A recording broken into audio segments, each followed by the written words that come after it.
So good morning students. ਬੱਚੇ ਆਪਾਂ ਕਰ ਰਹੇ ਸੀਗੇ ਥਰਮੋਡਾਇਨਾਮਿਕਸ। ਠੀਕ ਹੈ। ਸੋ ਥਰਮੋਡਾਇਨਾਮਿਕਸ ਦੇ ਵਿੱਚ ਆਪਾਂ ਨੇ ਸਟਾਰਟ ਕੀਤਾ ਸੀ ਥਰਡ ਲਾਅ ਆਫ ਥਰਮੋਡਾਇਨਾਮਿਕਸ। ਠੀਕ ਹੈ। ਸੋ ਥਰਡ ਲਾਅ ਬੇਸਿਕਲੀ ਕੀ ਸਟੇਟ ਕਰ ਰਿਹਾ ਸੀ ਆਪਣੇ ਕੋਲ ਕਿ ਕੋਈ ਵੀ ਸਬਸਟੈਂਸ ਹੈ ਐਟ ਐਬਸੋਲੂਟ ਜ਼ੀਰੋ, ਠੀਕ ਹੈ, उसकी एंट्रोपी कितनी होएगी बच्चे? जीरो। अपनी परफेक्ट क्रिस्टलाइन फॉर्म च होगा, परफेक्टली ऑर्डर्ड स्टेट च होगा। जो वो परफेक्टली ऑर्डर्ड स्टेट च होगा तो ऑफकोर्स जी उसकी एंट्रोपी है वो की हो जाएगी बच्चे? मिनिमम, यानी कि जीरो। ठीक है ना। सो उसकी एंट्रोपी जीरो होगी एट जीरो कैलविन, यानी कि at absolute zero kelvin temperature. ठीक है। फिर मैं तुहानूं नाल ये भी दस्सिया सीगा कि आपां ने थर्ड लॉ के बेस पे एक वेरी इंपॉर्टेंट चीज़ कवर करनी है, वेरी इंपॉर्टेंट डेरिवेशन कवर करनी है। सो मैं तुहानूं उस दिन एक क्वेश्चन दसी भी सी कि delta G is equal to delta H minus T delta S. Clear? हुण बच्चे थर्मोडायनमिक्स देखो, जिवें मैं तुहानूं पहले दिन तो दसदा आ रहा कि थर्मोडायनमिक्स ਆਪਾਂ ਨੂੰ ਕਾਫੀ ਹੱਦ ਤੱਕ ਫਿਜ਼ਿਕਸ ਦੇ ਵਿੱਚ ਵੀ ਆਉਂਦਾ, ਸਾਰੇ ਪ੍ਰਿੰਸੀਪਲਸ, ਵਰਕ ਡਨ ਕੀ ਹੁੰਦਾ ਹੈ, ਹੀਟ ਕੀ ਹੁੰਦੀ ਹੈ ਨਾ। ਬਟ ਇਹ topic, this topic typically belongs to chemistry. ਠੀਕ ਹੈ ਨਾ। Delta G is equal to delta H minus T delta S, ਇਸ ਇਕੁਏਸ਼ਨ ਦੀ ਇੱਕ ਪਰਟੀਕੂਲਰ ਇੰਪੋਰਟੈਂਸ ਹੈ। ਠੀਕ ਹੈ ਨਾ। ਉਸ ਇੰਪੋਰਟੈਂਸ ਨੂੰ ਦੱਸਣ ਲਈ ਪਹਿਲਾਂ ਆਪਾਂ ਇੱਕ ਡੈਫੀਨੇਸ਼ਨ ਕਰਦੇ ਹਾਂ ਕਿ what do you mean by ਇੱਕ spontaneous and non-spontaneous process। spontaneous process की होंगी है बच्चे? जिहड़ी कि once initiated it goes on running, ठीक है, ऑटोमैटिकली, मतलब वो अपने आप रन होंदी रहिंदी है, बस एक बार आपां नूं उसनूं स्टार्ट करन दी देर है। नॉन स्पॉन्टेनियस प्रोसैस ਉਹਨੂੰ अगर आप एक बार स्टार्ट कर देंगे तो उसनूं कंटिन्यू रखण लई आपां नूं एनर्जी दा सप्लाई मेनटेन रखनी पऊगी। ਆਪਾਂ ਨੂੰ ਲਗਾਤਾਰ ਉਸ ਨੂੰ એનર્ਜੀ ਦਿੰਦੇ ਰਹਿਣਾ ਪਊਗਾ, ਦਿੰਦੇ ਰਹਿਣਾ ਪਊਗਾ, ਦਿੰਦੇ ਰਹਿਣਾ ਪਊਗਾ। ਠੀਕ ਹੈ ਨਾ। ਤਾਂ ਕਿ ਉਹ ਪ੍ਰੋਸੈਸ ਕੰਟੀਨਿਊ ਰਹਿ ਸਕੇ। ਮੇਰੀ ਗੱਲ ਸਮਝ ਰਹੇ ਹੋ ਕਿ ਨਹੀਂ? ਠੀਕ ਹੈ ਨਾ। ਸੋ ਦੇਖੋ, ਇੱਕ ਸਪੌਂਟੇਨੀਅਸ ਪ੍ਰੋਸੈਸ ਕੀ ਹੁੰਦੀ ਹੈ? ਇੱਕ ਐਦਾਂ ਦੀ ਪ੍ਰੋਸੈਸ ਜਿਹੜੀ ਕਿ ਇੱਕ ਵਾਰ ਅਗਰ ਆਪਾਂ ਇਨੀਸ਼ੀਏਟ ਕਰਤੀ ਤਾਂ ਰਨ ਹੁੰਦੀ ਰਹੂਗੀ। ਠੀਕ ਹੈ। ਨॉन ਸਪੌਂਟੇਨੀਅਸ ਪ੍ਰੋਸੈਸ ਜਿਹੜੀ ਕਿ ਅਗਰ ਇੱਕ ਵਾਰ ਆਪਾਂ ਇਨੀਸ਼ੀਏਟ ਕਰਤੀ तो अपने आप रन नहीं होगी, उसनों रन करने लिए आपां नूं एनर्जी का सप्लाई कॉन्टीन्यूअसली मेनटेन करना पऊगा। ठीक है ना। We have to maintain a continuous supply of energy to it. ठीक है कि नहीं? मेरी गल समझ गए कि नहीं? सो हुण देखो, सोनू की दसा सी पहला तां की है डेल्टा जी हुंदा की है? Gibbs free energy change. ठीक है ना। Basically it is a matter of it is a measure of, so याद रखना है, delta G is a measure of useful work that can be obtained from a given process. It is a measure of the useful work that can be obtained from a given process. मैं तुहानूं starting तो revise करवाना है। देखो, आपां ने starting कीता कि सिस्टम कोल इंटरनल एनर्जी जिहड़ी है ਉਹਨੂੰ ਆਪਾਂ ਨੇ ਉਹਦਾ ਚੇਂਜ ਰਿਪਰੈਜ਼ੈਂਟ ਕੀਤਾ ਸੀ ਡਿਊਰਿੰਗ ਅ ਪ੍ਰੋਸੈਸ ਬਾਈ ਡੈਲਟਾ ਈ। ਉਹਦੇ ਵਿੱਚ ਜਦੋਂ ਆਪਾਂ ਨੇ ਪ੍ਰੈਸ਼ਰ ਵੋਲਿਊਮ ਵਰਕ ਐਡ ਕਰਤਾ ਤਾਂ ਉਹ ਬਣ ਗਿਆ ਇੰਥੈਲਪੀ। ਠੀਕ ਹੈ। ਉਸ ਇੰਥੈਲਪੀ ਚੋਂ ਜਦੋਂ ਆਪਾਂ ਨੇ ਐਂਟਰੋਪੀ ਇਨਕਰੀਜ਼ ਲਈ ਜਿਹੜੀ એનર્ਜੀ ਯੂਜ਼ ਹੋ ਗਈ ਉਹ ਸਬਟਰੈਕਟ ਕਰਤੀ ਤਾਂ ਆਪਣੇ ਕੋਲ ਬਣ ਗਿਆ ਡੈਲਟਾ ਜੀ, ਯਾਨੀ ਕਿ ਗਿਵਸ ਫ੍ਰੀ એનર્ਜੀ ਚੇਂਜ, ਯਾਨੀ ਕਿ ਜਿਹੜਾ ਕਿ ਯੂਜ਼ਫੁਲ ਵਰਕ ਮਿਲ ਰਿਹਾ ਆਪਣੇ ਆਪਾਂ ਨੂੰ ਕਿਸੇ ਵੀ ਗਿਵਨ ਪ੍ਰੋਸੈਸ ਤੋਂ। You getting a point? ਠੀਕ ਹੈ। ਨਾਓ ਹੁਣ ਬੱਚੇ ਇੱਕ ਆਪਾਂ ਨੇ ਕਰਨਾ ਹੁੰਦਾ ਹੈ ਕ੍ਰਾਈਟੀਰੀਆ ਫॉर ਸਪੌਂਟੇਨਾਈਟੀ। मतलब उन्हें ध्यान ਨਾਲ समझ लो, ये एक बहुत इंपॉर्टेंट पार्ट है। इस दे ऊपर ਤੁਹਾਨੂੰ क्वेश्चन आएगा ही आएगा एग्जाम च। ठीक है ना। क्राइटेरिया फॉर स्पॉन्टेनाइटी मतलब ਕੈਮਿਸਟਰੀ ਕੀ ਮੰਨ ਕੇ ਚੱਲਦੀ ਹੈ ਕਿ ਕਿਹੜੀ ਰਿਐਕਸ਼ਨ ਸਪੌਂਟੇਨੀਅਸ ਹੋਊਗੀ ਤੇ ਕਿਹੜੀ ਰਿਐਕਸ਼ਨ ਸਪੌਂਟੇਨੀਅਸ ਨਹੀਂ ਹੋਊਗੀ। ਠੀਕ ਹੈ ਨਾ। मतलब ਕਿਹੜੀ ਰਿਐਕਸ਼ਨ ਹੈ? ਦੇਖੋ, ਜਿਵੇਂ for example burning of coal. ਹੁਣ ਇੱਕ ਮੈਂ ਬਰਨਿੰਗ ਆਫ ਕੋਲ ਦੀ ਐਗਜ਼ਾਮਪਲ ਦੇਵਾਂ ਤਾਂ this is a spontaneous process, ਕਿਉਂਕਿ ਇੱਕ ਵਾਰ ਅਗਰ ਆਪਾਂ ਨੇ ਸਟਾਰਟ ਕਰਤਾ ਉਹ ਆਪਣੇ ਆਪ ਬਰਨ ਹੁੰਦਾ ਰਹਿੰਦਾ ਹੈ। ਮਤਲਬ ਕੋਈ ਵੀ ਜਿਹੜੀ ਕੰਬਸਸ਼ਨ ਪ੍ਰੋਸੈਸ ਹੈ, ਨਾਰਮਲੀ ਕੰਬਸਸ਼ਨ ਇਜ਼ ਸਪੌਂਟੇਨੀਅਸ। ਆਪਾਂ ਨੂੰ ਇੱਕ ਵਾਰ ਅੱਗ ਲਗਾਉਣੀ ਪੈਂਦੀ ਹੈ, ਉਸ ਤੋਂ ਬਾਅਦ ਉਹ ਅੱਗ ਆਪਣੇ ਆਪ ਮੱਚਦੀ ਰਹਿੰਦੀ ਹੈ, ਹਨਾ। ਆਪਾਂ ਨੂੰ ਦੁਬਾਰਾ ਨਹੀਂ ਲਗਾਉਣੀ ਪੈਂਦੀ। Like for example running of a fan. ਹੁਣ ਤੁਸੀਂ ਫੈਨ ਔਨ ਕਰਤਾ ਤਾਂ ਇੱਕ ਵਾਰ ਤੁਸੀਂ ਉਸਨੂੰ ਇਲੈਕਟ੍ਰਿਕ ਸਪਲਾਈ ਦੇਤੀ ਤਾਂ ਇਹ ਥੋੜੀ ਹੈ ਕਿ ਅਗਰ ਆਪਾਂ ਸਵਿਚ ਆਫ ਕਰ ਦਾਂਗੇ ਤਾਂ ਆਪਣੇ ਆਪ ਹੀ ਘੁੰਮਦਾ ਰਹੂਗਾ, ਨਹੀਂ। ਅਗਰ ਤੁਸੀਂ ਉਸਨੂੰ ਘੁੰਮਦਾ ਹੀ ਰੱਖਣਾ ਹੈ ਤਾਂ ਤੁਹਾਨੂੰ ਸਵਿਚ ਔਨ ਹੀ ਰੱਖਣੀ ਪਊਗੀ, ਯਾਨੀ ਕਿ ਤੁਹਾਨੂੰ ਇਲੈਕਟ੍ਰੀਕਲ ਸਪਲਾਈ ਹੈ ਜਿਹੜੀ ਉਹ ਮੇਨਟੇਨ ਰੱਖਣੀ ਪਊਗੀ, ਯਾਨੀ ਕਿ it needs a continuous supply of energy to run. ਮੇਰੀ ਗੱਲ ਸਮਝ ਆਈ ਕਿ ਨਹੀਂ? Such processes are called non spontaneous. ਤਾਂ ਹੁਣ ਅਗਰ ਮੈਂ ਇਹਨਾਂ ਦੋਨੋਂ ਪ੍ਰੋਸੈਸਸ ਦੀ ਐਗਜ਼ਾਮਪਲ ਹੀ ਲੈ ਕੇ ਚੱਲਾਂ, ਠੀਕ ਹੈ, ਤਾਂ ਦੇਖੋ ਬੱਚੇ ਹੁਣ ਧਿਆਨ ਨਾਲ ਸੁਣੋ। ਸੋ ਕਿਹੜੀ ਰਿਐਕਸ਼ਨ ਸਪੌਂਟੇਨੀਅਸ ਹੋਊਗੀ ਤੇ ਕਿਹੜੀ ਨਹੀਂ ਹੋਊਗੀ ਅਕੋਰਡਿੰਗ ਟੂ ਕੈਮਿਸਟਰੀ। ਤਾਂ ਦੇਖੋ ਬੱਚੇ ਹੁਣ ਆਪਣੇ ਕੋਲ ਓਵਰਆਲ ਇਕੁਏਸ਼ਨ ਕੀ ਹੈ? Delta G is equal to delta H minus T delta S. ਇਹ ਆਪਣੀ ਓਵਰਆਲ ਇਕੁਏਸ਼ਨ ਹੈ ਨਾ। ਤਾਂ ਦੇਖੋ ਟੈਂਪਰੇਚਰ ਤਾਂ ਕਾਂਸਟੈਂਟ ਹੀ ਹੈ। ਜੇ ਹੁਣ ਮੈਂ ਰੂਮ ਟੈਂਪਰੇਚਰ ਤੇ ਰਿਐਕਸ਼ਨ ਕਰ ਰਿਹਾ ਹਾਂ ਤਾਂ ਟੈਂਪਰੇਚਰ ਇਜ਼ 25 ਡਿਗਰੀ। ਮਤਲਬ ਅਗਰ ਮੈਂ ਇੱਕ ਟੈਂਪਰੇਚਰ ਕਾਂਸਟੈਂਟ ਰੱਖਾਂ ਤਾਂ ਮੇਰੇ ਕੋਲ ਦੋ ਫੈਕਟਰਸ ਹੋ ਗਏ ਜਿਨ੍ਹਾਂ ਦੇ ਉੱਪਰ ਡੈਲਟਾ ਜੀ ਡਿਪੈਂਡ ਕਰਦੀ ਹੈ, ਇੱਕ ਡੈਲਟਾ ਐਚ ਤੇ ਇੱਕ ਡੈਲਟਾ ਐਸ, ਠੀਕ ਹੈ। ਤਾਂ ਹੁਣ ਦੇਖੋ ਆਪਾਂ ਦੋ ਐਗਜ਼ਾਮਪਲਸ ਕੰਸੀਡਰ ਕੀਤੀਆਂ ਨੇ, ਇੱਕ ਬਰਨਿੰਗ ਆਫ ਕੋਲ ਔਰ ਦੂਸਰੀ ਆਪਾਂ ਨੇ ਕੰਸੀਡਰ ਕੀਤੀ ਹੈ running of an electric fan. Running of an electric fan, ਹਨਾ। ਆਪਾਂ ਨੇ ਦੋ ਪ੍ਰੋਸੈਸਸ ਕੰਸੀਡਰ ਕੀਤੀਆਂ ਨੇ, burning of coal and running of a fan, ਠੀਕ ਹੈ। ਤਾਂ ਹੁਣ ਦੇਖੋ ਬਰਨਿੰਗ ਆਫ ਕੋਲ ਕੀ ਹੈ? ਇੱਕ ਐਕਸੋਥਰਮਿਕ ਪ੍ਰੋਸੈਸ। ਰਨਿੰਗ ਆਫ ਫੈਨ ਕੀ ਹੈ? ਇੱਕ ਐਂਡੋਥਰਮਿਕ ਪ੍ਰੋਸੈਸ। ਮੇਰੀ ਗੱਲ ਸਮਝ ਰਹੇ ਹੋ ਕਿ ਨਹੀਂ?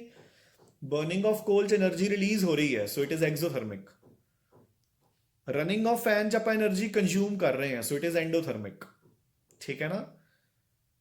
ਸੋ ਹੁਣ ਇਹਨਾਂ ਦੋ ਐਗਜ਼ਾਮਪਲਸ ਦੇ ਬੇਸ ਤੇ ਮੈਨੂੰ ਰਿਜ਼ਲਟ ਨਿਕਲ ਰਿਹਾ ਹੈ ਕਿ ਅਗਰ ਡੈਲਟਾ ਐਚ ਨੈਗੇਟਿਵ ਹੈ, if delta H is negative, ਤਾਂ ਪ੍ਰੋਸੈਸ ਕੀ ਹੈ? ਸਪੌਂਟੇਨੀਅਸ।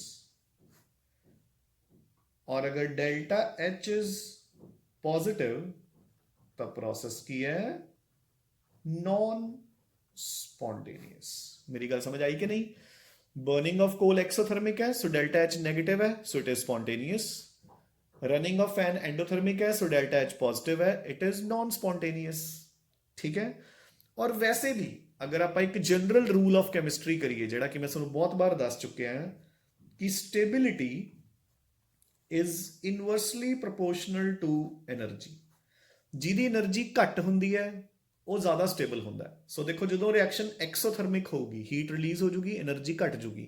ਜਦੋਂ એનર્ਜੀ ਘੱਟ ਜੂਗੀ ਤਾਂ ਸਟੇਬਿਲਿਟੀ ਵੱਧ ਜੂਗੀ। ਤਾਂ ਹਰ ਇੱਕ ਬੰਦੇ ਦੀ ਟੈਂਡੈਂਸੀ ਹੈ, ਹਰ ਇੱਕ ਚੀਜ਼ ਦੀ ਟੈਂਡੈਂਸੀ ਹੈ, everything in this world wants to be more stable. ਤਾਂ ਜ਼ਿਆਦਾ ਸਟੇਬਲ ਹੋਣ ਲਈ ਉਹ ਆਪਦੀ એનર્ਜੀ ਘਟਾਊਗਾ, ਯਾਨੀ ਕਿ ਐਕਸੋਥਰਮਿਕ ਰਿਐਕਸ਼ਨਸ ਕੀ ਹੋਣਗੀਆਂ? ਸਪੌਂਟੇਨੀਅਸ। ਉਲਟਾ ਜੇ ਐਂਡੋਥਰਮਿਕ ਪ੍ਰੋਸੈਸ ਹੈ, ਆਪਾਂ એનર્ਜੀ ਦੇ ਕੇ ਉਸਦੀ એનર્ਜੀ ਨੂੰ ਇਨਕਰੀਜ਼ ਕਰਤਾ, ਜੇ એનર્ਜੀ ਇਨਕਰੀਜ਼ ਹੋ ਗਈ ਬੱਚੇ ਤਾਂ ਫਿਰ ਸਟੇਬਿਲਿਟੀ ਘਟ ਗਈ। ਜਦੋਂ ਸਟੇਬਿਲਿਟੀ ਘਟ ਗਈ, ਠੀਕ ਹੈ ਨਾ, ਜਦੋਂ ਸਟੇਬਿਲਿਟੀ ਘਟ ਗਈ ਤਾਂ ਆਫਕੋਰਸ ਕੀ ਹੋ ਗਿਆ? ਸਟੇਬਿਲਿਟੀ ਘਟਣ ਦੇ ਨਾਲ ਰਿਐਕਸ਼ਨ ਕੀ ਹੋ ਜੂਗੀ? ਨਾਨ ਸਪੌਂਟੇਨੀਅਸ। ਸੋ ਹੁਣ ਜਿਹੜਾ ਇਹ ਫਰਸਟ ਫੈਕਟਰ ਹੈ ਡੈਲਟਾ ਐਚ ਵਾਲਾ, ਤਾਂ ਇੱਥੋਂ ਆਪਾਂ ਨੂੰ ਕਲੀਅਰਲੀ ਪਤਾ ਲੱਗ ਰਿਹਾ ਹੈ ਕਿ ਅਗਰ ਡੈਲਟਾ ਐਚ ਇਜ਼ ਨੈਗੇਟਿਵ, यानी कि एक्सोथर्मिक प्रोसेस है तो रिएक्शन स्पॉन्टेनियस होनी चाहिए है। और अगर डेल्टा एच इज पॉजिटिव, ठीक है, तो रिएक्शन नॉन स्पॉन्टेनियस होनी चाहिए है, ठीक है ना। सो अपना पहला फैक्टर फॉर स्पॉन्टेनिटी बिकम्स कि delta H should be negative. मेरी गल समझ गए ना कि delta H should be negative. ਹੁਣ ਆਪਾਂ ਦੂਜੇ ਫੈਕਟਰ ਤੇ ਆਉਂਦੇ ਆ, ਡੈਲਟਾ ਐਸ। ਤਾਂ ਅਗਰ ਹੁਣ ਤੁਸੀਂ ਧਿਆਨ ਨਾਲ ਦੇਖੋ, ਆਪਾਂ ਇੱਕ ਹੋਰ ਐਂਡੋਥਰਮਿਕ ਪ੍ਰੋਸੈਸ ਜਾਂ ਐਕਸੋਥਰਮਿਕ ਪ੍ਰੋਸੈਸ ਕੋਈ ਲੈ ਕੇ ਚੱਲਦੇ ਆ। ਸੋ ਦੇਖੋ ਜਦੋਂ ਕੋਲ ਬਰਨ ਹੋ ਰਿਹਾ, ਕੋਲ ਕੀ ਸੀਗਾ? ਕੋਲ C plus O2 gives you CO2। ਇਹ ਸੋਲਿਡ ਸੀ, ਇਹਦੀ ਐਂਟਰੋਪੀ ਕੀ ਸੀ ਬੱਚੇ, ਬਹੁਤ ਘੱਟ, ਤੇ CO2 ਕੀ ਬਣ ਗਈ, ਗੈਸ, ਇਹਦੀ ਐਂਟਰੋਪੀ ਕੀ ਹੋਗੀ, ਬਹੁਤ ਜ਼ਿਆਦਾ। ਮੇਰੀ ਗੱਲ ਸਮਝ ਗਏ ਨਾ। ਦੇਖੋ ਇਹ ਸੋਲਿਡ ਸੀ ਤਾਂ ਇਹਦੇ 'ਚ ਤਾਂ ਫ੍ਰੀਨੈਸ ਹੈ ਹੀ ਨਹੀਂ ਸੀ, ਯਾਨੀ ਕਿ ਡੈਲਟਾ ਐਸ ਬਹੁਤ ਘੱਟ ਸੀ, ਐਂਟਰੋਪੀ ਬਹੁਤ ਘੱਟ ਸੀ। ਆਕਸੀਜਨ ਦੇ ਨਾਲ ਮਿਲ ਕੇ ਕੀ ਬਣ ਗਿਆ, ਟੋਟਲੀ ਗੈਸ, ਯਾਨੀ ਕਿ ਇਹਦੀ ਐਂਟਰੋਪੀ ਕੀ ਹੋਗੀ, ਇਨਕਰੀਜ਼। ਠੀਕ ਹੈ, ਯਾਨੀ ਕਿ ਇਸ ਤੋਂ ਮੈਨੂੰ ਕੀ ਰਿਜ਼ਲਟ ਨਿਕਲਿਆ ਆ ਕਿ ਸਪੌਂਟੇਨੀਅਸ ਪ੍ਰੋਸੈਸ ਉਹ ਹੁੰਦੀ ਹੈ ਜਿਹਦੇ ਚ ਐਂਟਰੋਪੀ ਵੱਧ ਜਾਵੇ। ਠੀਕ ਹੈ ਨਾ, ਐਂਟਰੋਪੀ ਸ਼ੁੱਡ ਇਨਕਰੀਜ਼। ਸੋ ਮੈਂ ਸੈਕੰਡ ਰਿਜ਼ਲਟ ਕੀ ਕੱਢ ਲਿਆ ਕਿ delta S should be positive ਬੱਚੇ। ਠੀਕ ਹੈ ਨਾ, ਮੈਂ ਦੋ ਰਿਜ਼ਲਟ ਕੱਢ ਲਏ ਕਿ ਡੈਲਟਾ ਐਚ ਹੈ ਜਿਹੜਾ ਉਹ ਨੈਗੇਟਿਵ ਹੋਣਾ ਚਾਹੀਦਾ ਹੈ ਤੇ ਜਿਹੜਾ ਡੈਲਟਾ ਐਸ ਹੈ ਉਹ ਪੋਜ਼ਿਟਿਵ ਹੋਣਾ ਚਾਹੀਦਾ ਹੈ। ਮੇਰੀ ਗੱਲ ਨੂੰ ਸਮਝ ਰਹੇ ਹੋ ਕਿ ਨਹੀਂ। Delta H should be negative ਤੇ delta S should be positive. ਠੀਕ ਹੈ ਨਾ, ਅਗਰ ਇਹ ਦੋਨੋਂ ਕੰਡੀਸ਼ਨਸ ਸੈਟੀਸਫਾਈਡ ਹੋਣਗੀਆਂ ਤਾਂ ਮੇਰੀ ਰਿਐਕਸ਼ਨ ਸਪੌਂਟੇਨੀਅਸ ਹੋਣ ਦੇ ਚਾਂਸਸ ਹੈ। ਠੀਕ ਹੈ, ਬਟ ਹੁਣ ਅਗਰ ਆਪਾਂ ਇਸ ਦਾ ਉਲਟਾ ਦੇਖੀਏ ਬੱਚੇ, ਹੁਣ ਧਿਆਨ ਨਾਲ ਸਮਝੋ। ਦੇਖੋ ਆਪਾਂ ਨੇ ਸਪੌਂਟੇਨਾਈਟੀ ਲਈ ਦੋ ਕ੍ਰਾਈਟੇਰੀਆਜ਼ ਬਣਾ ਲਏ ਕਿ ਜਿਹੜਾ ਡੈਲਟਾ ਐਚ ਹੈ ਉਹ ਨੈਗੇਟਿਵ ਹੋਣਾ ਚਾਹੀਦਾ ਤੇ ਜਿਹੜਾ ਡੈਲਟਾ ਐਸ ਹੈ ਉਹ ਪੋਜ਼ਿਟਿਵ ਹੋਣਾ ਚਾਹੀਦਾ।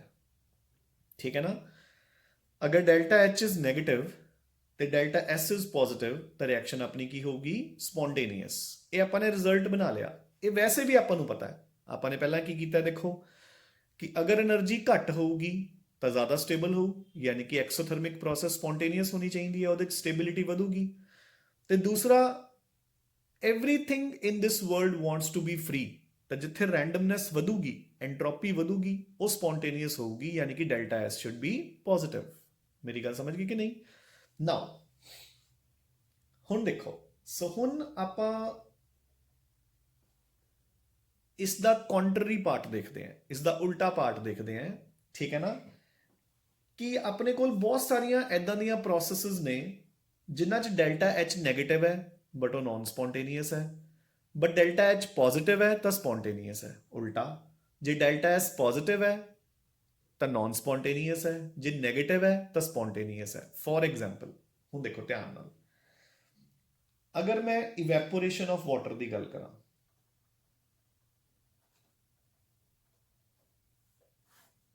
ਅਗਰ ਆਪਾਂ ਇਵੈਪੋਰੇਸ਼ਨ ਆਫ ਵਾਟਰ ਦੀ ਗੱਲ ਕਰੀਏ, ਠੀਕ ਹੈ, ਤਾਂ ਆਪਾਂ ਵਾਟਰ ਨੂੰ ਹੀਟ ਦੇ ਕੇ, ਠੀਕ ਹੈ, ਉਸ ਨੂੰ ਇਵੈਪੋਰੇਟ ਕਰ ਰਹੇ ਹਾਂ, ਯਾਨੀ ਕਿ ਹੀਟ ਦੇ ਰਹੇ ਹਾਂ। ਸੋ ਡੈਲਟਾ ਐਚ ਇਜ਼ ਪੋਜ਼ਿਟਿਵ। ਸੋ ਇਹਦੇ ਅਕੋਰਡਿੰਗ ਤਾਂ ਇਹ ਕੀ ਹੋਣੀ ਚਾਹੀਦੀ ਹੈ, ਨਾਨ ਸਪੌਂਟੇਨੀਅਸ, ਜੋ ਕਿ ਇਹ ਹੈਗੀ ਹੈ। ਬਟ ਵਾਟਰ ਤੋਂ ਇਵੈਪੋਰੇਟ ਹੋ ਕੇ ਕੀ ਬਣ ਰਹੇ ਨੇ ਬੱਚੇ, ਵੇਪਰਸ। ਤਾਂ water is a liquid, vapour is a gas, ਤਾਂ ਐਂਟਰੋਪੀ ਤਾਂ ਵੱਧ ਰਹੀ ਹੈ। ਸੋ ਯਾਨੀ ਕਿ ਡੈਲਟਾ ਐਸ ਇਸ ਪ੍ਰੋਸੈਸ ਦਾ ਕੀ ਹੈ, ਪੋਜ਼ਿਟਿਵ। ਤਾਂ ਇਹਦੇ ਅਕੋਰਡਿੰਗ ਤਾਂ ਇਹ ਸਪੌਂਟੇਨੀਅਸ ਹੋਣੀ ਚਾਹੀਦੀ ਸੀ। ਠੀਕ ਹੈ ਨਾ, ਬਟ ਆਪਾਂ ਨੂੰ ਪਤਾ ਹੈ ਕਿ ਇਵੈਪੋਰੇਸ਼ਨ ਆਫ ਵਾਟਰ ਉਨੀ ਦੇਰ ਤੱਕ ਹੀ ਹੋਊਗੀ ਜਿੰਨੀ ਦੇਰ ਤੱਕ ਆਪਾਂ ਉਹਨੂੰ ਹੀਟ ਦੇਵਾਂਗੇ। ਜਦੋਂ ਹੀ ਆਪਾਂ ਨੇ ਹੀਟ ਦੇਣੀ ਬੰਦ ਕਰਤੀ, evaporation of water will stop. ਉਹ ਮੇਰੀ ਗੱਲ ਸਮਝ ਆਈ ਕਿ ਨਹੀਂ ਬੱਚੇ। ਹੁਣ ਆਪਾਂ ਵਾਟਰ ਨੂੰ ਇਵੈਪੋਰੇਟ ਕਰ ਰਹੇ ਹਾਂ, ਅਗਰ ਆਪਾਂ ਵਾਟਰ ਨੂੰ ਇਵੈਪੋਰੇਟ ਕਰ ਰਹੇ ਹਾਂ ਤਾਂ ਆਪਾਂ ਉਹਨੂੰ એનર્ਜੀ ਦੇ ਰਹੇ ਹਾਂ ਲਗਾਤਾਰ, ਤੇ ਯਾਨੀ ਕਿ ਡੈਲਟਾ ਐਚ ਪੋਜ਼ਿਟਿਵ ਆ ਗਿਆ। ਤਾਂ ਇਹਦੇ ਅਕੋਰਡਿੰਗ ਤਾਂ ਨਾਨ ਸਪੌਂਟੇਨੀਅਸ ਹੋਣੀ ਚਾਹੀਦੀ ਹੈ, ਇਹਦੇ ਅਕੋਰਡਿੰਗ ਸਪੌਂਟੇਨੀਅਸ ਹੋਣੀ ਚਾਹੀਦੀ ਹੈ ਕਿਉਂਕਿ ਐਂਟਰੋਪੀ ਵੱਧ ਰਹੀ ਹੈ। ਠੀਕ ਹੈ ਨਾ, but the reaction is non spontaneous. ਆਪਾਂ ਨੂੰ ਵੀ ਪਤਾ ਹੈ ਕਿ ਜਦੋਂ ਹੀ ਆਪਾਂ ਨੇ ਹੀਟ ਦੀ ਸਪਲਾਈ ਰੋਕਤੀ, ਵਾਟਰ ਦੀ ਵੈਪੋਰੇਸ਼ਨ ਵੀ ਰੁਕ ਜੂਗੀ। ਠੀਕ ਹੈ, ਹੁਣ ਇੱਕ ਹੋਰ ਐਗਜ਼ਾਮਪਲ, ਮੈਲਟਿੰਗ ਆਫ ਆਈਸ। ਜਦੋਂ ਆਈਸ ਮੈਲਟ ਹੋ ਰਹੀ ਹੈ ਤਾਂ ਉਹ ਬਾਹਰੋਂ ਹੀਟ ਕੰਜ਼ਿਊਮ ਕਰ ਰਹੀ ਹੈ, ਯਾਨੀ ਕਿ ਡੈਲਟਾ ਐਚ ਕੀ ਹੈ, ਅਗੇਨ ਪੋਜ਼ਿਟਿਵ। ਐਂਟਰੋਪੀ ਉਹਦੀ ਵੱਧ ਰਹੀ ਹੈ, ਆਈਸ ਸੋਲਿਡ ਤੋਂ ਲਿਕੁਇਡ ਹੋ ਰਹੀ ਹੈ, ਯਾਨੀ ਕਿ ਡੈਲਟਾ ਐਸ ਵੀ ਕੀ ਹੈ, ਅਗੇਨ ਪੋਜ਼ਿਟਿਵ। ਠੀਕ ਹੈ, ਤਾਂ ਹੁਣ ਅਗੇਨ ਕੀ ਹੈ, ਦੇਖੋ ਡੈਲਟਾ ਐਸ ਪੋਜ਼ਿਟਿਵ ਹੈ ਤਾਂ ਸਪੌਂਟੇਨੀਅਸ ਹੋਣੀ ਚਾਹੀਦੀ ਹੈ, ਇਹਦੇ ਅਕੋਰਡਿੰਗ ਉਹ ਨਾਨ ਸਪੌਂਟੇਨੀਅਸ ਹੋਣੀ ਚਾਹੀਦੀ ਹੈ। ਬਟ ਮੈਲਟਿੰਗ ਆਫ ਆਈਸ ਆਪਾਂ ਨੂੰ ਪਤਾ ਹੈ ਕਿ ਇਟ ਇਜ਼ ਸਪੌਂਟੇਨੀਅਸ। ਅਗਰ ਆਪਾਂ ਫ੍ਰਿਜ ਚੋਂ ਬਾਹਰ ਕੱਢ ਕੇ ਆਈਸ ਰੱਖ ਦਾਂਗੇ ਤਾਂ ਉਹ ਆਪਣੇ ਆਪ ਮੈਲਟ ਹੋਊਗੀ। ਠੀਕ ਹੈ ਨਾ, ਸੋ ਇਟ ਇਜ਼ ਸਪੌਂਟੇਨੀਅਸ। ਉਹਦੇ ਲਈ ਆਪਾਂ ਨੂੰ ਤਾਂ ਕੁਝ ਵੀ ਨਾ ਕਰਨਾ ਪੈ ਰਿਹਾ, ਜੇ ਹੁਣ ਆਈਸ ਮੈਲਟ ਹੋ ਰਹੀ ਹੈ ਬਾਹਰ ਰੱਖੀ ਹੋਈ ਤਾਂ ਉਹਦੇ ਵਿੱਚ ਤੁਸੀਂ ਕੀ ਕਰ ਰਹੇ ਹੋ? ਤੁਸੀਂ ਕੁਝ ਵੀ ਨਹੀਂ ਕਰ ਰਹੇ, ਉਹ ਤਾਂ ਆਪਣੇ ਆਪ ਮੈਲਟ ਹੋ ਰਹੀ ਹੈ। ਮੇਰੀ ਗੱਲ ਸਮਝ ਆਈ ਕਿ ਨਹੀਂ? ਯਾਨੀ ਕਿ ਆਪਾਂ ਸਿਰਫ ਔਰ ਸਿਰਫ ਇਹ ਦੋ ਕ੍ਰਾਈਟੀਰੀਆਜ਼ ਦੇ ਬੇਸ ਤੇ ਇਹ ਨਹੀਂ ਦੱਸ ਸਕਦੇ ਕਿ ਆਪਣੀ ਰਿਐਕਸ਼ਨ ਸਪੌਂਟੇਨੀਅਸ ਹੋਊਗੀ ਜਾਂ ਨਹੀਂ ਹੋਊਗੀ। ਠੀਕ ਹੈ, ਸੋ ਡੈਲਟਾ H ਤੇ ਡੈਲਟਾ S ਇਹਨਾਂ ਦੋਨਾਂ ਦੇ ਬੇਸ ਤੇ ਆਪਾਂ ਨਹੀਂ ਦੱਸ ਸਕਦੇ। ਸੋ ਆਪਾਂ ਕਿਵੇਂ ਦੱਸਾਂਗੇ? ਆਪਾਂ ਦੱਸਾਂਗੇ ਆਪਣੀ ਫਾਈਨਲ ਇਕੁਏਸ਼ਨ ਦੇ ਬੇਸ ਤੇ। ਸੋ ਇਸ ਫਾਈਨਲ ਇਕੁਏਸ਼ਨ ਦੇ ਬੇਸ ਤੇ ਬੱਚੇ ਹੁਣ ਧਿਆਨ ਨਾਲ ਸੁਣ ਲਓ, ਇੱਕ ਰਿਐਕਸ਼ਨ ਸਪੌਂਟੇਨੀਅਸ ਉਦੋਂ ਹੋਊਗੀ ਜਦੋਂ ਡੈਲਟਾ G ਨੈਗੇਟਿਵ ਹੋਊਗਾ। ਠੀਕ ਹੈ, so the reaction is spontaneous. ਤੇ ਅਗਰ ਡੈਲਟਾ G ਪੋਜ਼ਿਟਿਵ ਹੋਊਗੀ ਤਾਂ reaction will be non spontaneous। ठीक है, सो अगर delta G is negative reaction is spontaneous, और अगर delta G is positive the reaction is non spontaneous. So अपने फाइनल एक क्राइटेरिया बना लिया, दोनों क्राइटेरियाज दोनों फैक्टर्स ਦੇ ਬੇਸ ਤੇ, ਦੋ ਫੈਕਟਰ ਸੀ ਆਪਣੇ ਕੋਲ, ਇੱਕ ਡੈਲਟਾ H ਇੱਕ ਡੈਲਟਾ S। ਉਹਨਾਂ ਦੋਨਾਂ ਦੇ ਬੇਸ ਤੇ ਮੈਂ ਇੱਕ ਕ੍ਰਾਈਟੇਰੀਆ ਬਣਾ ਲਿਆ ਕਿ ਅਗਰ ਮੇਰੀ ਡੈਲਟਾ G ਨੈਗੇਟਿਵ ਹੈ ਫਿਰ ਤਾਂ ਸਪੌਂਟੇਨੀਅਸ ਹੈ, अगर डेल्टा G पॉजिटिव है फिर नॉन स्पॉन्टेनियस है। ठीक है ना? हूँ देखो इसी लॉजिक दे बेस ते अपने चार केसेस बन जाएंगे। हूँ देखो अपनी इक्वेशन की है, delta G is equal to delta H minus T delta S। ठीक है, हूँ देखो पहला केस जो बोथ कंडीशंस आर फेवरेबल, ਜਦੋਂ ਦੋਨੋਂ ਹੀ ਫੇਵਰੇਬਲ ਹੈ ਬੱਚੇ ਤਾਂ ਆਫ ਕੋਰਸ ਫਿਰ ਤਾਂ ਆਪਣੀ ਰਿਐਕਸ਼ਨ ਫੇਵਰੇਬਲ ਹੋਊਗੀ, ਸਪੌਂਟੇਨੀਅਸ ਹੋਊਗੀ। ਬਹੁਤ ਫੇਵਰੇਬਲ ਦਾ ਮਤਲਬ ਕੀ ਹੈ ਕਿ ਜਦੋਂ ਡੈਲਟਾ H ਕੀ ਹੋਊਗਾ ਨੈਗੇਟਿਵ ਤੇ ਡੈਲਟਾ S ਕੀ ਹੋਊਗਾ ਪੋਜ਼ਿਟਿਵ। ਜਦੋਂ એનર્ਜੀ ਘਟੂਗੀ ਤਾਂ ਐਂਟਰੋਪੀ ਵਧੂਗੀ, ਹਨਾ? ਤਾਂ ਦੇਖੋ ਜੇ ਮੈਂ ਇਸ ਵੈਲਿਊ ਨੂੰ ਡੈਲਟਾ H ਨੂੰ ਨੈਗੇਟਿਵ ਪੁੱਟ ਕਰਾਂ ਤੇ ਡੈਲਟਾ S ਨੂੰ ਪੋਜ਼ਿਟਿਵ ਪੁੱਟ ਕਰਾਂ ਤਾਂ ਪੋਜ਼ਿਟਿਵ ਇਨਟੂ ਨੈਗੇਟਿਵ ਨੈਗੇਟਿਵ ਹੋ ਜੂ। ਸੋ ਮਾਈਨਸ ਮਾਈਨਸ ਅਗੇਨ ਮਾਈਨਸ ਹੀ ਰਹੂਗਾ, ਜਿੱਦਾਂ ਕਿ -20 -8 ਤਾਂ -28 ਤਾਂ ਆਨਸਰ ਨੈਗੇਟਿਵ ਆਊਗਾ ਕਿ ਨਹੀਂ? ਤੁਸੀਂ ਅਗਰ ਡੈਲਟਾ H ਨੂੰ ਨੈਗੇਟਿਵ ਪੁੱਟ ਕਰੋ ਤੇ ਡੈਲਟਾ S ਨੂੰ ਪੋਜ਼ਿਟਿਵ ਪੁੱਟ ਕਰੋ ਤਾਂ ਤੁਹਾਡੇ ਕੋਲ ਡੈਲਟਾ G ਨੈਗੇਟਿਵ ਹੀ ਆਊਗੀ। ਸੋ ਜਦੋਂ ਦੋਨੋਂ ਕੰਡੀਸ਼ਨਸ ਫੇਵਰੇਬਲ ਹੈ ਤਾਂ ਆਪਣਾ ਆਨਸਰ ਕੀ ਆਊਗਾ? Always spontaneous. ਆਪਾਂ ਨੂੰ ਚੈੱਕ ਕਰਨ ਦੀ ਵੀ ਲੋੜ ਨਹੀਂ ਵੈਲਿਊ ਪੁੱਟ ਕਰਕੇ ਕਿ ਆਪਣੀ ਰਿਐਕਸ਼ਨ ਸਪੌਂਟੇਨੀਅਸ ਹੈ ਜਾਂ ਨਹੀਂ ਹੈ, ਜਿੰਨਾ ਮਰਜ਼ੀ ਟੈਂਪਰੇਚਰ ਹੋਵੇ, ਹਨਾ? ਜਿੱਦਾਂ ਹੁਣ ਤੁਹਾਨੂੰ ਸਪੋਜ਼ ਕਿਹਾ ਗਿਆ ਕਿ ਇੱਕ ਰਿਐਕਸ਼ਨ ਲਈ ਡੈਲਟਾ H ਇਜ਼ -400 ਜੂਲਸ ਤੇ delta S is 30 ਜੂਲਸ at 298 Kelvin. ਦੱਸੋ ਰਿਐਕਸ਼ਨ ਸਪੌਂਟੇਨੀਅਸ ਹੈ ਜਾਂ ਨਹੀਂ? ਹੈਗੀ ਹੈ, 101% ਹੈਗੀ ਹੈ, ਕਿਉਂਕਿ ਇੱਥੇ ਡੈਲਟਾ H ਨੈਗੇਟਿਵ ਹੈ ਤੇ ਡੈਲਟਾ S ਪੋਜ਼ਿਟਿਵ ਹੈ, ਦੋਨੋਂ ਕੰਡੀਸ਼ਨਸ ਫੇਵਰੇਬਲ ਹੈ। ਜਦੋਂ ਦੋਨੋਂ ਕੰਡੀਸ਼ਨਸ ਫੇਵਰੇਬਲ ਹੈ ਤਾਂ ਆਪਣੀ ਡੈਲਟਾ G ਨੈਗੇਟਿਵ ਹੀ ਆਊਗੀ। ਜੇ ਆਪਣੀ ਡੈਲਟਾ G ਨੈਗੇਟਿਵ ਹੀ ਆਊਗੀ ਤਾਂ ਰਿਐਕਸ਼ਨ ਆਪਣੀ ਸਪੌਂਟੇਨੀਅਸ ਹੀ ਹੋਊਗੀ। ਗੈਟਿੰਗ ਮਾਈ ਪੁਆਇੰਟ ਬੱਚੇ? ਨਾਓ ਹੁਣ ਆਪਾਂ ਸੈਕੰਡ ਕੰਡੀਸ਼ਨ ਤੇ ਮੂਵ ਕਰਦੇ ਹਾਂ। ਜਦੋਂ ਬੋਥ ਆਰ ਅਨਫੇਵਰੇਬਲ, ਜਦੋਂ ਦੋਨੋਂ ਕੰਡੀਸ਼ਨਸ ਫੇਵਰੇਬਲ ਨਹੀਂ ਹੋਣਗੀਆਂ ਬੱਚੇ। ਠੀਕ ਹੈ, ਦੋਨੋਂ ਹੀ ਫੇਵਰੇਬਲ ਨਹੀਂ ਹੈ। ਠੀਕ ਹੈ ਨਾ? ਯਾਨੀ ਕਿ ਡੈਲਟਾ H ਆਪਣੀ ਪੋਜ਼ਿਟਿਵ ਹੈ ਤੇ ਡੈਲਟਾ S ਆਪਣੀ ਨੈਗੇਟਿਵ ਹੈ। Getting a point? ਜਦੋਂ ਡੈਲਟਾ H ਪੋਜ਼ਿਟਿਵ ਆ ਗਈ ਤੇ ਡੈਲਟਾ S ਨੈਗੇਟਿਵ ਆ ਗਈ, ਮੀਨਸ એનર્ਜੀ ਰਿਐਕਸ਼ਨ ਦੇ ਟਾਈਮ ਵੱਧ ਰਹੀ ਹੈ ਤੇ ਐਂਟਰੋਪੀ ਘਟ ਰਹੀ ਹੈ। ਦੋਨੋਂ ਕੰਡੀਸ਼ਨਸ ਅਨਫੇਵਰੇਬਲ ਹੈ ਤਾਂ ਜਿਹੜੀ ਹੁਣ ਆਪਣੀ ਰਿਐਕਸ਼ਨ ਹੈ ਇੱਥੇ ਉਹ ਕੀ ਹੋਊਗੀ? ਨॉन ਸਪੌਂਟੇਨੀਅਸ। ਤਾਂ ਆਪਣੀ ਰਿਐਕਸ਼ਨ ਕੀ ਹੋਊਗੀ ਬੱਚੇ? ਨॉन ਸਪੌਂਟੇਨੀਅਸ। ਹੁਣ ਅਗਰ ਆਪਾਂ ਨੂੰ ਇਹੀ ਕੁਐਸਚਨ ਆਉਂਦਾ ਦੇਖੋ ਕਿ ਇੱਕ reaction the delta H is -400 ਜੂਲਸ, ਠੀਕ ਹੈ, ਤੇ ਡੈਲਟਾ S ਇਜ਼ +400 joules ਤੇ delta S is -30 joules at 298 Kelvin। ਤਾਂ ਦੱਸੋ ਰਿਐਕਸ਼ਨ ਸਪੌਂਟੇਨੀਅਸ ਹੋਊਗੀ ਜਾਂ ਨਹੀਂ ਹੋਊਗੀ? ਕੋਈ ਚਾਂਸ ਨਹੀਂ ਸਪੌਂਟੇਨੀਅਸ ਹੋਣ ਦਾ। ਜਿਹੜੀ ਰਿਐਕਸ਼ਨ ਹੈ ਆਪਣੀ ਉਹ ਬੱਚੇ ਕੀ ਹੋਊਗੀ? ਨॉन ਸਪੌਂਟੇਨੀਅਸ, ਕਿਉਂਕਿ ਦੋਨੋਂ ਦੀਆਂ ਦੋਨੋਂ ਜਿਹੜੀਆਂ ਕੰਡੀਸ਼ਨਸ ਨੇ ਦੇ ਆਰ ਅਨਫੇਵਰੇਬਲ, ਦੇ ਡੂ ਨਾਟ ਫੇਵਰ ਸਪੌਂਟੇਨਾਈਟੀ। ਮੇਰੀ ਗੱਲ ਸਮਝ ਆ ਗਈ ਕਿ ਨਹੀਂ? ਸੋ ਆਪਣੀ ਜਿਹੜੀ ਡੈਲਟਾ ਜੀ ਆਊਗੀ, ਦੇਖੋ ਨਾ, ਤੁਸੀਂ ਡੈਲਟਾ ਐਚ ਨੂੰ ਪੋਜ਼ਿਟਿਵ ਪੁੱਟ ਕਰਤਾ, ਡੈਲਟਾ ਐਸ ਨੂੰ ਨੈਗੇਟਿਵ ਪੁੱਟ ਕਰਤਾ। ਨੈਗੇਟਿਵ ਇੰਟੂ ਨੈਗੇਟਿਵ ਕੀ ਹੋ ਜਾਊਗਾ? ਪੋਜ਼ਿਟਿਵ। ਜਦੋਂ ਪੋਜ਼ਿਟਿਵ ਚ ਪੋਜ਼ਿਟਿਵ ਜੋੜੋਗੇ ਤਾਂ ਆਨਸਰ ਪੋਜ਼ਿਟਿਵ ਹੀ ਆਊਗਾ, ਯਾਨੀ ਕਿ ਡੈਲਟਾ ਜੀ ਆਪਣੀ ਪੋਜ਼ਿਟਿਵ ਆ ਗਈ। ਦੇਖੋ ਮੈਂ ਤੁਹਾਨੂੰ ਆਹ ਪੁੱਟ ਕਰਕੇ ਦਿਖਾਣਾ ਹੈ। So delta G is equal to delta H minus T ਕਿੰਨਾ ਹੈ? 298 ਇੰਟੂ ਡੈਲਟਾ ਐਸ ਮਾਈਨਸ 30।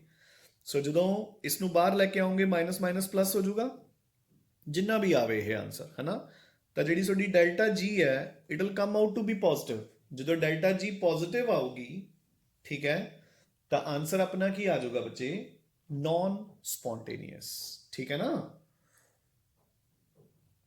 ਸੋ ਦੋਨੋਂ ਕੰਡੀਸ਼ਨਸ ਆਪਣੀਆਂ ਅਨਫੇਵਰੇਬਲ ਸੀਗੀਆਂ, ਤਾਂ ਨੈਚੁਰਲ ਹੈ ਆਪਣੀ ਰਿਐਕਸ਼ਨ ਕਿਵੇਂ ਫੇਵਰੇਬਲ ਹੋ ਜੂਗੀ?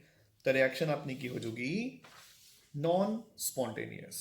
ਹੁਣ ਆਪਾਂ ਥਰਡ ਕੇਸ ਕਰਦੇ ਹਾਂ ਜਿਹਦੇ ਚ ਇੱਕ ਕੰਡੀਸ਼ਨ ਫੇਵਰੇਬਲ ਹੈ ਤੇ ਇੱਕ ਕੰਡੀਸ਼ਨ ਅਨਫੇਵਰੇਬਲ ਹੈ ਨਾ।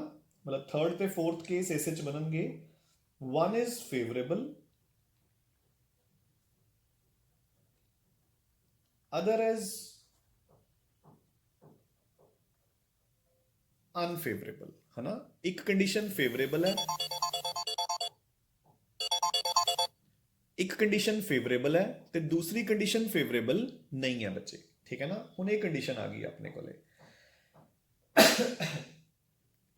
ਤਾਂ ਹੁਣ ਇਹੋ ਜਿਹੇ ਕੇਸ 'ਚ ਆਪਣੇ ਕੋਲ ਕੀ ਹੋਊਗਾ?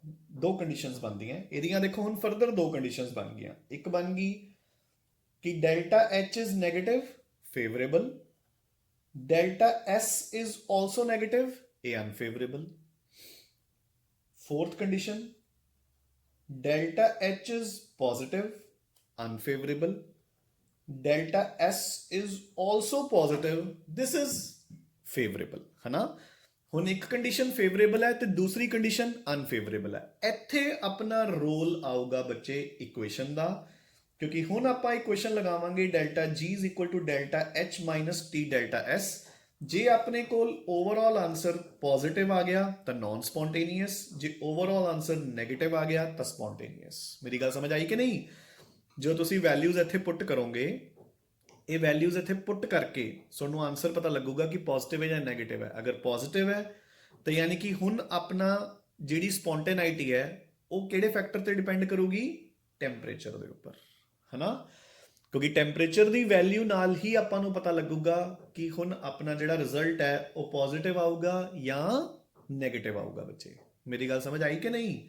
ਸੋ this is what you mean by criteria for spontaneity। ਹੁਣ ਦੇਖੋ, ਲਾਈਕ ਫੋਰ ਐਗਜ਼ਾਮਪਲ ਆਪਾਂ ਨੂੰ ਆ ਗਿਆ ਕਿ ਇੱਕ ਰਿਐਕਸ਼ਨ ਲਈ ਡੈਲਟਾ ਐਚ ਇਜ਼ 400 ਜੂਲਸ ਤੇ ਡੈਲਟਾ ਐਸ ਇਜ਼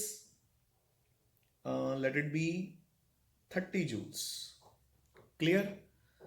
ਕਿ ਦੱਸੋ ਰਿਐਕਸ਼ਨ ਐਟ 300 ਕੈਲਵਿਨ, ਦੱਸੋ ਰਿਐਕਸ਼ਨ ਇਹ ਸਪੌਂਟੇਨੀਅਸ ਹੈ ਜਾਂ ਨਹੀਂ ਹੈ। ਠੀਕ ਹੈ।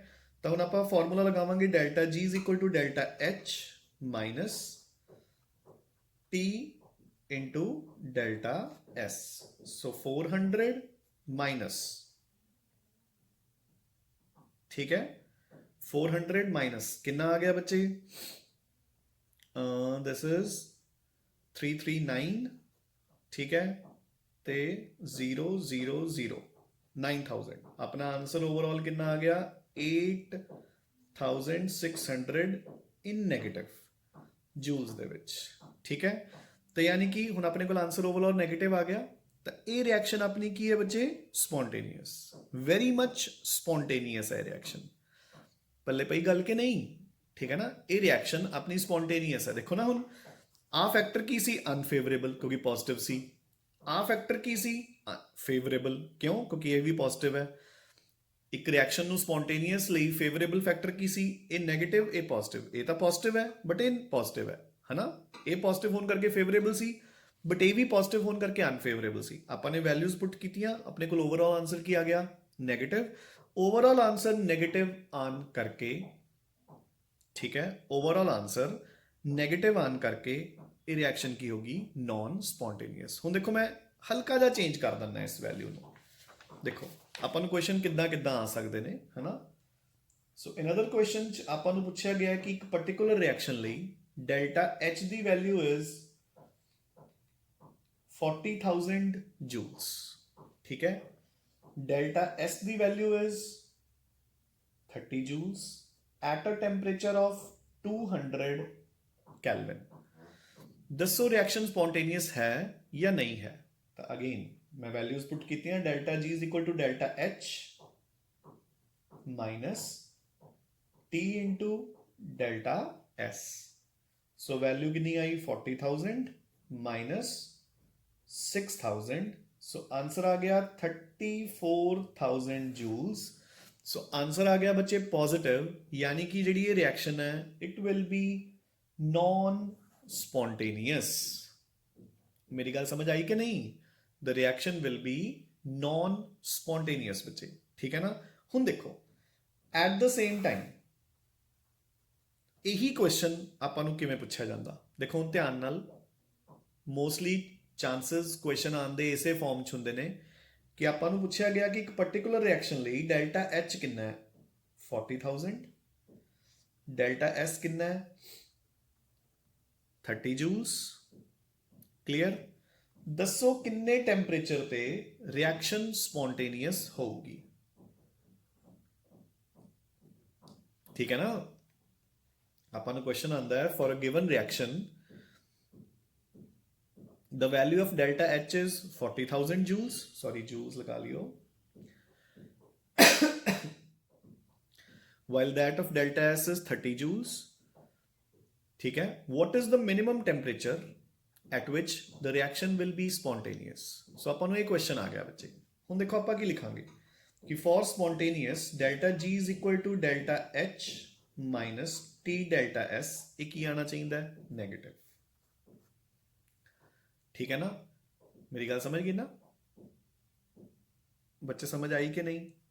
ठीक है। ये नैगेटिव ताइयों आऊगा, देखो तुसी डेल्टा H दे विचों आ चीज़ माइनस कर रहे हो, यानी कि जे आवली रकम वड्डी होगी ताइयों आंसर नैगेटिव आऊगा ना। देखो जे तुसी 2 चों 3 माइनस करो तो -1 आया, तो यानी कि आपां लिखांगे for this to be negative T delta S should be greater than delta H, यानी कि T should be greater than delta H upon delta S। मेरी गल समझ आ गई कि नहीं? यानी कि delta H upon delta S। सो 4,000 अपॉन 3, ये आ गया 1 3 3 3। सो अगर सोडा टेम्परेचर मिनिमम इन्ना होएगा, ठीक है, अगर सोडा टेम्परेचर 1333 या उस तो ऊपर होएगा तो अपनी रिएक्शन की होएगी? स्पॉन्टेनियस। मेरी गल समझ आई कि नहीं बच्चे? देखो आपां नूं कहा गया कि डेल्टा H एन है, डेल्टा S एन है, दसो किन्ने टेम्परेचर ते? देखो आपां ने कीता भी अगर अपना टेम्परेचर 200 कैल्विन सी तो रिएक्शन स्पॉन्टेनियस है कि नहीं? आंसर आया पॉजिटिव, यानी कि रिएक्शन नॉन स्पॉन्टेनियस है। हुण आपां ने कहा कि डेल्टा H ते डेल्टा S तो देखो फिक्स है किसी रिएक्शन लई, तो दसो जो टैंपरेचर है वो कितना रखिए ताकि अपनी रिएक्शन की हो सके? स्पॉन्टेनियस। मेरी गल समझ आई कि नहीं? तो मिनिमम सानू इन्ना टैंपरेचर रखना पऊगा, क्योंकि जे इदू टैंपरेचर घटाओगे तो आंसर की आ जाऊगा? पॉजिटिव, यानी कि रिएक्शन की आ जाऊगी? Non spontaneous. तुसी वैल्यूज पुट करके देख लो, 1400 1500 कैल्विन टैंपरेचर पुट करोगे तो आंसर अपना नैगेटिव आ जाऊगा। जो आंसर नैगेटिव आ जाऊगा तो रिएक्शन की हो जाऊगी? स्पॉन्टेनियस। मेरी गल समझ आ गई ना बच्चे? So this is basically the use of this equation, delta G is equal to delta H minus T delta S। समझ आई गल कि नहीं? सो ये टेम्परेचर का रोल है बच्चे, मतलब इत्थों आपां नूं पता लगता है जदों देखो ना, जदों तां एक फैक्टर अपना फेवरेबल है, सॉरी जदों तां दोनों फैक्टर्स अपने फेवरेबल है, फिर तो टेम्परेचर का कोई रोल ही नहीं, फिर तो रिएक्शन स्पॉन्टेनियस होगी। उल्टा इसदा अगर दोनों फैक्टर्स अनफेवरेबल है फिर रिएक्शन अपनी नॉन स्पॉन्टेनियस होगी, अगेन टेम्परेचर का कोई रोल नहीं। ਟੈਂਪਰੇਚਰ ਦਾ ਰੋਲ ਉਦੋਂ ਹੀ ਆਊਗਾ ਜਦੋਂ ਇੱਕ ਫੈਕਟਰ ਅਨਫੇਵਰੇਬਲ ਤੇ ਦੂਜਾ ਫੈਕਟਰ ਫੇਵਰੇਬਲ ਹੈ, ਕਿਉਂਕਿ ਫੇਰ ਟੈਂਪਰੇਚਰ ਤੇ ਡਿਪੈਂਡ ਕਰੂਗਾ ਕਿ ਆਪਾਂ ਕਿੰਨਾ ਟੈਂਪਰੇਚਰ ਮੇਨਟੇਨ ਕਰੀਏ ਕਿ ਆਪਣੀ ਰਿਐਕਸ਼ਨ ਕੀ ਹੋਵੇ, ਸਪੌਂਟੇਨੀਅਸ। ਠੀਕ ਹੈ ਨਾ। ਸੋ ਇਸ ਦੇ ਨਾਲ ਰਿਲੇਟਡ ਕੁਐਸਚਨਸ ਆਪਾਂ ਕੱਲ ਨਿਊਮੈਰੀਕਲਸ ਕਵਰ ਕਰਾਂਗੇ। ਤਾਂ ਅੱਜ ਵਾਲਾ ਜਿਹੜਾ ਆਪਾਂ ਨੇ ਟੌਪਿਕ ਕੀਤਾ ਬੱਚੇ, ਹਨਾ, this is very very very important from chemistry point of view. ਇਸ ਨੂੰ ਚੰਗੀ ਤਰ੍ਹਾਂ ਕਵਰ ਕਰ ਲੈਣਾ ਹੈ। ਇਸ ਦੇ ਨਿਊਮੈਰੀਕਲਸ ਆਪਾਂ ਕੱਲ ਕਵਰ ਕਰਾਂਗੇ। ਫਾਈਨ, ਠੀਕ ਹੈ। ਸੋ ਇੱਥੇ ਤੱਕ ਇੱਕ ਵਾਰ ਤੁਸੀਂ ਚੰਗੀ ਤਰ੍ਹਾਂ ਕਵਰ ਕਰ ਲਿਓ। Keep studying and keep revising. Thanks a lot ਬੱਚੇ।